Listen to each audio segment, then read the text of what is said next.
안녕하십니까. 역사권 랜드의 조혜기로입니다. 오늘은 그 사회적인 이슈가 되어 있는 깡통 전세에 대해서 말씀을 해드리려고 합니다. 깡통 전세와 전세 사기, 또 그 사기를 어떻게 하면 예방할 수 있느냐, 이런 게 아주 초미의 관심사인데, 이 국가에서도 안심 전세 어플도 만들어 놓고요. 그래서 세상이 참 많이 좀 험악해진 것 같습니다. 이 전세 사기 그 피해자가 또 사망까지 해가지고 제가 이 영상을 찍게 된 게 이 기사를 보니까 정말 이거 굉장히 아주 쇼킹을 했는데, 지난 2월 28일 날 그 인천에 그 30대 남성이 자살을 했죠. 왜 그러냐면은 뭐 기사 보신 분들 다 아시겠지만은 전세금을 그냥 한 푼도 7천만 원을 그냥 떼게 된 거예요. 이 지금 이제 사회 이제 시작 아닙니까? 30대면은. 그래서 이것이 저도 뭐 그런 젊은 시절이 있었습니다만은 그것도 뭐 자기 돈으로 다 이렇게 치르지도 않았을 거 아니겠어요? 그러면 대출 받는다든지 또 빌려가지고 또 이렇게 했을 텐데, 한 푼도 받을 수 없다는 게 이게 있을 수 없는 일이죠. 물론 이거 국가적인 책임도 크다고 생각이 됩니다. 그러나 본인이 조심하는 게 가장 좋죠. 그래서 이런 일이 다시는 좀 발생이 안 됐으면 좋겠다. 그래서 영상을 찍었는데요.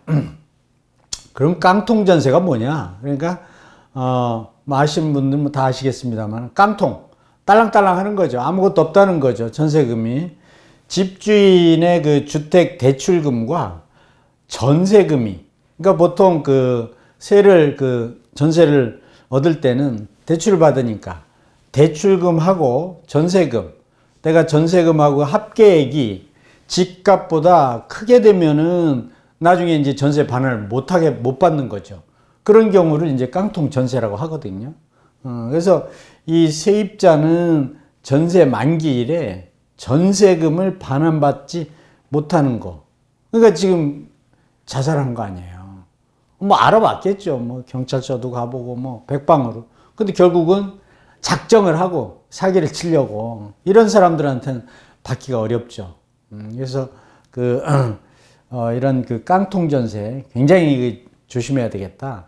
그래서 조심하는 예방 방법을 이제 쭉 설명을 드릴 건데, 보통 대출금하고 전세금이 집값의 70%를 넘게 되면 깡통 전세다, 이렇게 얘기를 한다고 그래요. 이 사전적인 그런 해석은. 근데 70%가 아니고 80%라도 또 90%라도 이게 아니면 뭐 60%면 뭐 그러면 완벽히 보장이 되냐, 이런 건 아니거든요. 그래서 이건 사전적인 의미인데, 그럼 30% 갭이 있는데 30%도 다 포기하고 뭐 날아갈 수도 있으니까. 그래서 경기가 이제 침체될 때 이런 일이 굉장히 많은데, 왜냐하면 경기가 침체되면은 결국 집값이 떨어지거든요. 집값이 계속 올라가면은 뭐 이런 일이 별로 발생을 안 하죠. 집값이 떨어지니까 내가 다른 데로 이사 가려고 했을 때 그 집에 와서 전세를 살 사람이 없는 거죠. 또 워낙에 비싸게 내가 전세를 들어갔으니까. 그래서 경기가 침체될 때는, 특히 요즘 같은 때죠, 굉장히 조심해야 된다. 지금은 뭐 집값이 뭐 내려가고 있는 과정이니까 뭐 물론 많이 내려가서 이제 조금 다지게 하는 거 아니냐, 이런 분들도 있는데, 그래도 지금 침체기고 아직까지도 더 내려갈 소지가 있죠. 그래서 깡통 전세가 가장 많이 발생된 게 또 2013년도라고 합니다. 2008년 금융위기 온 이후에 또 2013년도에 이런 일이 발생했었는데, 지금이 가장 심한 때죠. 깡통 전세가. 그래서 그러면 계약을 어떻게 하면은 이런 예방을 할 수 있겠냐? 그러니까 계약하기 전에, 전세 계약하기 전에 반드시 우리가 확인해야 될 것들이, 첫째가 그 시세를 파악하는 거죠. 그러니까 내가 전세금을 반환받지 못하는 거는 내가 반환받을 때 되니까 집값이 내가 지급했던 전세금보다 싼 거예요, 싼 거. 그러니까 내가 비싸게 주고 전세금을 들어간 거죠. 이게 있을 수 없는 얘기인데 상식적으로는 이런 일이 발생된 거예요. 또 많이 발생될 소지가 있고. 그래서 시세를 파악하는 게 중요하다. 그러니까 아파트 같은 경우는 국민은행 사이트라든가 일반 뭐 네이버나 인터넷 사이트에 시세를 어느 정도 파악할 수가 있는데 아파트 외에 뭐 오피스텔이라든가 빌딩이라든가 아니면은 뭐 무슨 원룸, 또 이 빌라, 이번에 사건 난 게 신축 빌라 아니겠습니까? 이런 것들은 사실 시세를 파악한다는 게 쉽지가 않습니다. 그래서 시세 파악이 굉장히 중요한데 이거는 뭐 의외로 또 간단해요. 현지에 가셔가지고 발품을 팔아야 되겠죠. 한 3군데나 4군데 정도 주변 내가 들어가려고 하는 빌라나 아파트 이 시세를 알아보면 되죠. 방은 3개구 또는 2개구, 뭐 부엌, 거실, 면적 이런 정도인데 가격이 얼마야 되느냐. 중개업소에 가서 물어보는 거죠. 돈은 얼마인데 이런 걸 내가 구하려고 합니다. 전세로. 근데 시세가 어느 정도나 됩니까? 건축한 거는 어느 정도 됐는데 뭐 이렇게 한 3군데 정도 알아보시면은 대충 어바웃으로 파악이 됩니다. 아주 크게 차이 안 나면은 뭐 사기당할 일이 없으니까요. 그래서 시세 파악이 가장 중요하다. 그래서 요거는 사기당하지 않으려면은 좀 알아봐야죠. 시간 내셔야 됩니다.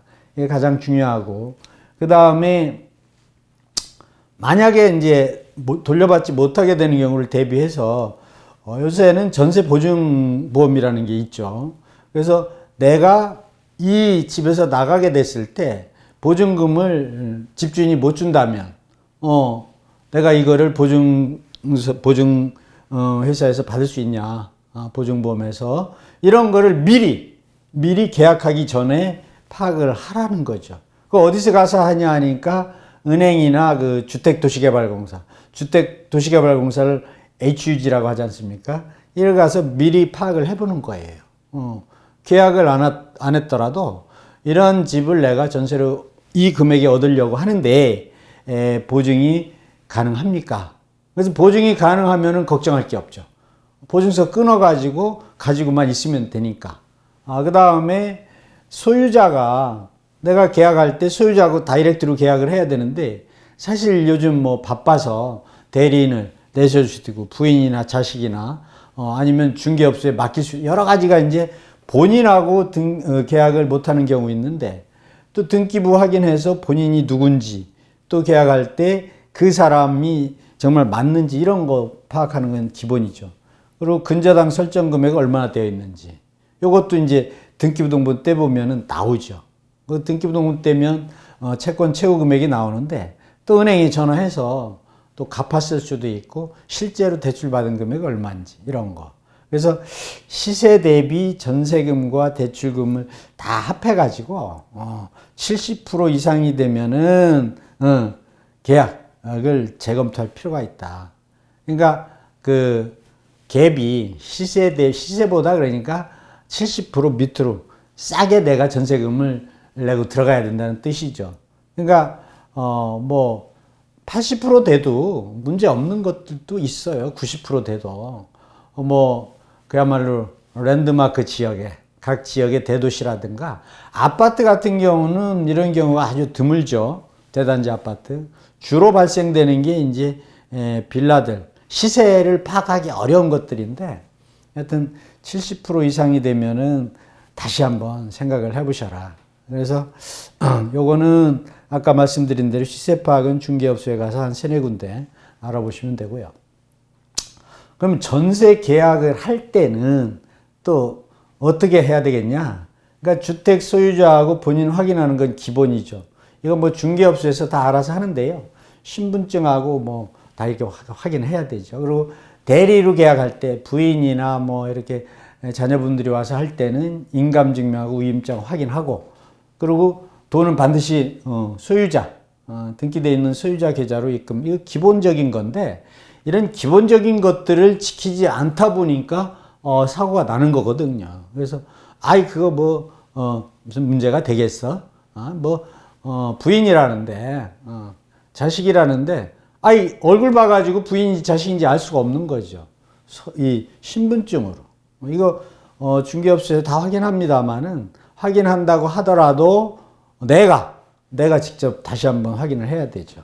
그래서 잔금 입금할 때도 또 한 번 등기부등본을 떼서 채권 최고 금액 근저당권 확인해야 돼. 왜냐하면은 사기 치려고 마음 먹는 사람은요, 잔금 받고 나서 바로 대출 서류 준비해 놨다가 또 이렇게 하는 경우도 많거든요. 그래서 잔금 치르기 바로 직전에, 그래서 인터넷 다 중개사한테 얘기하면 되니까 바로 직전에 다시 한번 확인을 해 보시고, 그리고 이제 신탁 등기라고 그래서 보통 이 주택을 지을 적에 신탁회사에 땅을 맡기는 경우가 있거든요. 왜 그러냐면은, 금융을 많이 활용하기 위해서는 내가 신용이 별로 없기 때문에 신탁회사에 맡겨가지고, 이렇게 집을 지어서 분양하는 경우가 있는데, 그런 집에 전세를 얻을 때는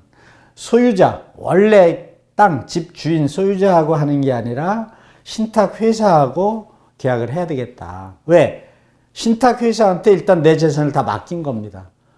관리하고 건축하고 하는 걸 다 처분 권한까지 맡겼기 때문에 법적으로 권한이 있는 게 신탁회사이기 때문에 이런 것도 이제 내가 주인입니다. 이렇게 해가지고 계약할 수도 있겠죠. 근데 절대 안 된다. 그래서 반드시 공인중개사하고 계약서를 써야 되는 것. 요것도 굉장히 중요하죠. 왜 그러냐면 보통 주택을 지어서 분양업자가 주택을 지어서 전세금 많이 받고 또 반환을 안 하려고 하는 생각을 가지고 있다면은 그런 것들을 1차적으로 공인중개사들이 확인을 또 합니다. 왜냐하면 이분들은 또 그게 직업이다 보니까 만약에 거래를 해서 잘못되면은 중개사님들도 피해를 볼 수가 있기 때문에 1차적으로는 확인을 하고 걸러주는 거죠. 그래서 계약할 때는 다이렉트로 집주인하고 또 분양한 사람하고 하지 말고 공인중개사하고 하시라는 거. 요거 별거 아닌 것 같은데 이게 또 아주 중요한 거죠. 만약에 문제가 되면 1차적으로 중개사님들이 또 발벗고 나서거든요. 근데 문제가 되지 않도록 점검을 해주니까. 그래서 임차인 보증금의 우선 변제권 확보라는 게 있는데 이건 뭐냐면은 만약에 전세금을 내가 못 받게 될 때 경매 대출금을 상환을 못 했다든지 해서 경매 들어갔을 때 그때 우선적으로 이 전세나 월세 보증금을 받을 수 있는 걸 우선 변제권이라고 하는데 이 우선 변제권을 받을 수 있는 그 조건이 있죠, 조건이. 만약에 내가 우선 변제권을 받으려면은 확정일자, 동사무소 주민센터에 가면 다 받을 수가 있죠. 확정일자와 전입신고를 해야 되거든요. 근데 중요한 거는 전입신고 확정일자 받은 다음 날부터 효력이 미친다는 겁니다. 그러면은 계약할 때는 대출이고 이런 게 일체 없었는데, 계약하고 난 다음에, 은행에 가서 대출을 받았다든가, 이렇게 되면은 내가 경매 받아서 받을 배당금이, 이 대출 받은 금융기관보다 늦게 되는 거죠, 순위가. 그래서 계약을 하고, 반드시 잔금 내면은 전입신고하고 확정일자를 받아야 되겠다. 아주 중요한 거죠. 그래서, 그거를 꼭 부탁을 드리고, 그 다음에 계약한 다음에 또 한번 확인 또 해봐야 되죠. 왜 그러냐니까, 전입신고를 이렇게 바쁘다 보면 차일피일 늦출 수가 있거든요. 잊어버릴 수가 있죠. 이미 다 이사를 갖고 입주를 했기 때문에. 근데 아니죠. 그래서 바로 이 확정일자 같은 경우는 계약서만 작성하면 바로 해줄 수도 있는데 이제 전입신고는 입주를 해야 되죠. 그래서 입주한 다음에 바로 바쁘시더라도 주민센터에 가셔서 전입신고 하시고 확정일자 해서 한 다음 날짜로 등기부등본을 확인해 보시라는 거죠. 왜? 효력이 확정일자 그 다음 날 0시부터 효력이 미친다고 하니까 법적으로. 그래서 다음 날 등기부등본도 떼봐야 돼요. 떼봤는데 내 전세금보다 훨씬 많은 어떤 대출이 돼 있다든가 이러면은 또 안 되죠. 그래서 계약해서 입주한 이후에 확정일자 이후에도 등기부등본을 떼서 반드시 확인해 보셔라. 그래서 요즘 그러니까 한번 당해보지 않으신 분들은 아무것도 아닌 일들인데 이렇게 너무 많이 당하셨고 막 자살까지 하다 보니까 제가 좀 당연한 이야기를 많이 썼는데요. 그래서 전세보증금 반환보증 이걸 이 보증서를 하나 떼놓으면요. 아까도 말씀드렸지만은 걱정할 게 없습니다. 그래서 도시공사에 가셔가지고 아니면은 가시지 않더라도요. 요새는 이게 사회적인 문제가 되다 보니까 어떤 앱이나 이런 것도 만들어서 핸드폰으로 볼 수 있게 해놨더라고요. 그래서 안전하게 전세 물건을 얻을 수 있는 그러한 주택은 어떤 게 있냐. 가만히 제가 이제 생각을 해보니까 아파트 같은 경우에서는 별로 문제가 안 생긴 것 같아요. 그래서 이 신축 빌라 같은 경우가 요즘 아주 가장 많이 문제가 됐다고 그러는데 대형 아파트 1000세대 이상을 대단지라고 그러는데 1000세대 이상의 아파트는 시세 자체가 거의 다 노출되어 있기 때문에 크게 시세보다 높은 가격으로 전세를 얻을 이유가 없죠. 그렇게 하지를 못합니다. 그래서 특히나 역세권의 1000세대 이상 그런 대단지 아파트에 가서 전세를 얻는 경우에는 큰 문제가 되질 않습니다. 또 1000세대가 안 되더라도 중소형 아파트에서도 별로 그런 전세 사기사 깡통 전세 이런 게 별로 없고요. 근데 나홀로 아파트는 뭐냐면은 아파트가 딸랑 한 동이죠. 왜냐하면 땅도 작은 데다가 편익시설도 없고 그냥 한 동 이렇게 지어놓다 보니까 부실공사도 좀 있겠습니다. 그거보다도 가격을 한 동이니까 이 인터넷 들어가도 시세를 파악하기가 좀 어려울 수가 있어요. 그거를 나홀로 아파트를 이 대단지하고 시세를 비교할 수가 없죠. 그래서 나홀로 아파트에 들어가실 때도 조심을 하셔야 되고 그 다음에 순위가 이제 단독주택인데요.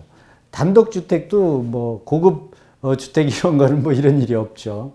그래서 단독주택도 큰 문제는 없다고 보여지고 그 다음에 오피스텔 원룸 투룸 또 젊은 분들 많이 들어가시잖아요. 이런 것도 좀 천천히 챙겨보셔야 되고 가장 문제가 되는 게 이 신축 빌라 아니겠습니까? 신축 빌라는 요즘 문제가 된 것이 지어놓고 대출을 받으려고 하다 보니까 감정사한테 감정을 또 받아야 되잖아요. 그러니까 감정을 받을 때도 조금 가격을 실제 가격보다 좀 높게 하게 되는 경우가 있거든요. 그렇게 되면은 또 실제 시세보다는 높게 또 대출이 되고 또 전세금도 또 높게 받게 되고 그래서 신축 빌라가 시세 파악이 어려워서 문제가 많이 생겼다. 그래서 순위를 꼭 이게 맞는 건 아닌데 이런 식으로 검토를 해보시면 되지 않을까 그런 생각이 들고 그래서 걱정이 되거나 임대인 협조 사항이 있는 경우 그러니까 예를 들어서 보증서를 받으려고 해도요 임대자가 협조해 줘야 될 게 있어요. 그래서 임대인이 서류를 떼준 이런 거를 안 해주면 협조를 안 해주면은 또 이 보증서도 발급을 못 받거든요. 그럴 때는 계약을 쓰면서 특약사항이라고 그래가지고 거기에다가 난 보증서를 끊어야 되니까 거기에 협조를 해주십시오라든가 또 근저당 은행에 대출을 받았는데 보니까 너무 많아요. 너무 많으니까 어떻게 합니까? 나 요거 이렇게 많아서 계약을 못 하겠다. 전세금 받아서 갚겠다. 이런 경우가 있거든요. 그럼 전세금 받아놓고 안 갚으면 또 어떻게 할 거예요? 그래서 이런 것도 특약사항에 내가 걱정되고 우려되는 거는 계약서 쓰시면서 그 특약사항란이 있거든요. 거기다 다 쓰시면 됩니다. 뭐 못 쓰겠다고 그러면 뭐 안 하면 되는 거죠. 왜냐하면은 내가 걱정되는 게 무리하게 어려운 것들은 거의 없죠. 임차인들이 걱정되는 것들은. 그래서 그런 것도 써 놓으시고요. 미래를 대비하는 거죠. 그래서 너무 사회적으로 깡통 전세가 많다 보니까 국토교통부에서 안심 전세라고 그래가지고요. 앱을 하나 만들었습니다. 그래서 요게 2023년 2월 1일자로 이제 배포하라고 이렇게 해서 보도는 2월 2일자 10시 30분 이후에 해라 이렇게 해서 만들었는데 저도 그 안심전세 그 앱을 하나 깔아놨는데 여기에 전세 사기 사전 예방에 대한 앱이에요. 그러니까 제가 말씀드린 게 여기에 어느 정도 있어요. 뭐 구체적인 아니더라도. 그래서 여기 이거를 일단 한번 앱을 깔아서 한번 보시고 그 다음에는 이제 직접 그 전화로 이렇게 확인해 볼 수도 있죠.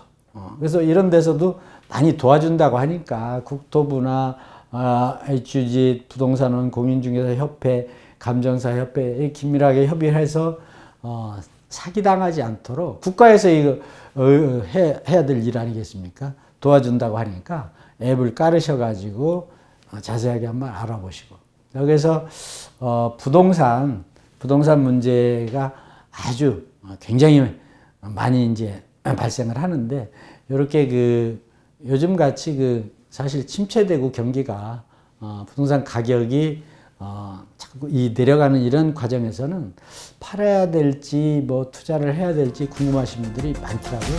이런 분들은 언제든지 전화 문자 주시면 적극적으로 상담을 해드리겠습니다. 예, 감사합니다. 오늘 여기까지 하겠습니다.